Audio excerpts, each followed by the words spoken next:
I'll tell a little story behind this next one. Uh-oh. Buckle up. Story time. I was reading the book Follow the River, which some of you may know this story or this book, and have you read this one, John? Let me tell you about it. Okay. Please do. It's a historic novel. It's based in the mid-1700s, but it's this woman who was a real woman, but it's a fictional historic novel, I think they call that. Does it have a car chase in it? No car chase. But there is some excitement, because this woman, who's this white settler woman living in Virginia, Mary, she is over there in her white little settlement town, and her town gets raided by the Shawnee tribe, by our local Ohio tribe, and in the process of this raiding, they take Mary prisoner. I know this I story. thought you probably had heard I this. haven't read the book, but I know the story. So they take her prisoner, and they take her away from her village down to Virginia by canoe, up the New River, to the Kanawha River, to the Ohio River, to where their village is in modern-day Portsmouth area. And she lives there with them, and of course she wants to leave. She wants to go home like anybody on any side of that equation would. And it's 1700, so there weren't any car chases. There wasn't even GPS back then. No cell phones? No cell phones.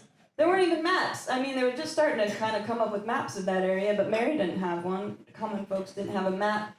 And but Mary was smart. She paid attention. She knew along the way. She paid attention, so she knew if she could escape, she could follow these big rivers and get back home, even though she'd never been there before. She just paid really good attention.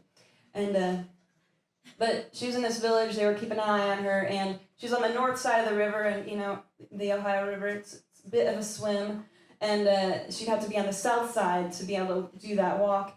And about 6 months after living with this tribe, they went even further away from home, down near Cincinnati, and they went on the south side of the river, on the Kentucky side.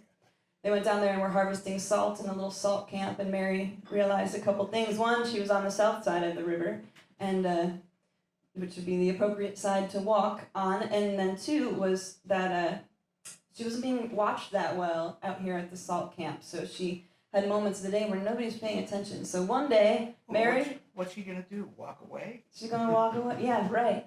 I know now that you're even farther from home. And so one day, Mary and another woman, they went out to the salt fields, and they walked out there, and they just kept walking and walking and walking and walking. They took a blanket and a knife with them, and these two women walked and walked. They walked that whole length of the Ohio River, all the way back to the Kanawha River. And then the Kanawha River down to the New River, and if you ever hike in the New River Gorge, you know it's not the easiest walk. But these two women did it till their shoes fell apart and their hair turned gray and some of their teeth fell out. And by the end, they went all around all the other little streams. They walked over 500 miles, and in the end, they made it all the way back home. Lived to tell the tale. And I love a good story of human survival. The human will to live, to beat the odds is amazing. It's amazing what people are doing every day out in the world and surviving it. And I just love hearing those survival stories. I think I need a nap now. Just lay down for a minute. I'm not done. But another little bit of the story, the writer kind of wove this thread of doubt through it, which I think is probably pretty common for anybody going on a really hard, long journey. When you're trying to get back to some sense of normal and home, when you've been so far away and things have changed so much and you've been through so much, there can be this little bit of doubt saying, even if I make it back, will it ever feel normal? Will home ever really feel like home again? This one's called Fever.